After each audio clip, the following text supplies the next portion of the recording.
Pour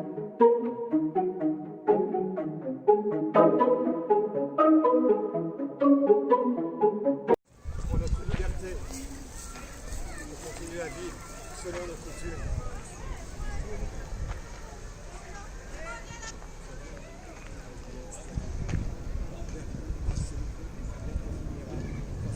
Nous sommes l'association La Guilde de l'Orocre, qui en vieux norrois, la langue des anciens vikings, signifie les corbeaux fous. Et notre projet associatif consiste à la fois à faire revivre les contes et légendes, les mythologies, les légendes du roi Arthur et tout ce qui nous inspire, mais de les faire vivre dans le monde réel avec des vrais objets. Bonjour, Monseigneur. Pour les enfants, pour les écoles, on réalise aussi des grands événements, la fête de la sorcière à Villeneuve d'Ascq, à Trémassia Escale Imaginaire à Arras, qui est une grande fête de l'imaginaire qui réunit près de 20 000 personnes dans le beffroi d'Arras.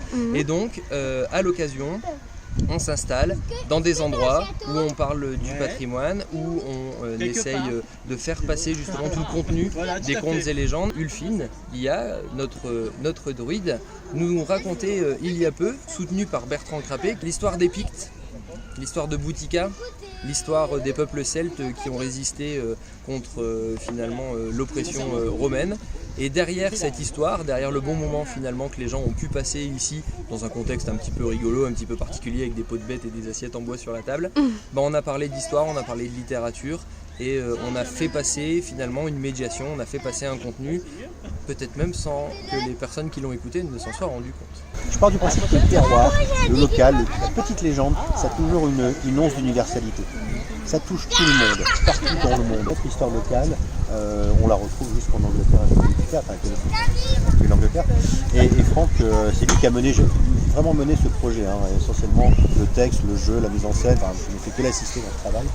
Et on était ravis aujourd'hui de le présenter pour une première fois. C'était un filage aujourd'hui. On a bien l'intention de recommencer cela à plus grande échelle.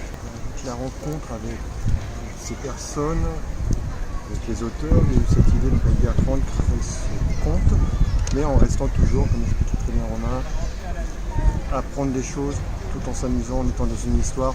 Dans ce que je vais raconter, il y a de l'imaginaire, il y a plein de faits réels qui vont permettre à des gens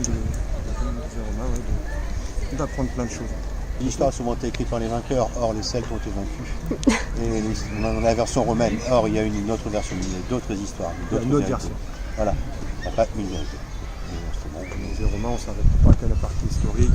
J'ai même été abordé jusqu'au droit de la femme dans notre société. Et le lien avec la journée, c'est que les peuples celtes vivaient en harmonie avec la nature.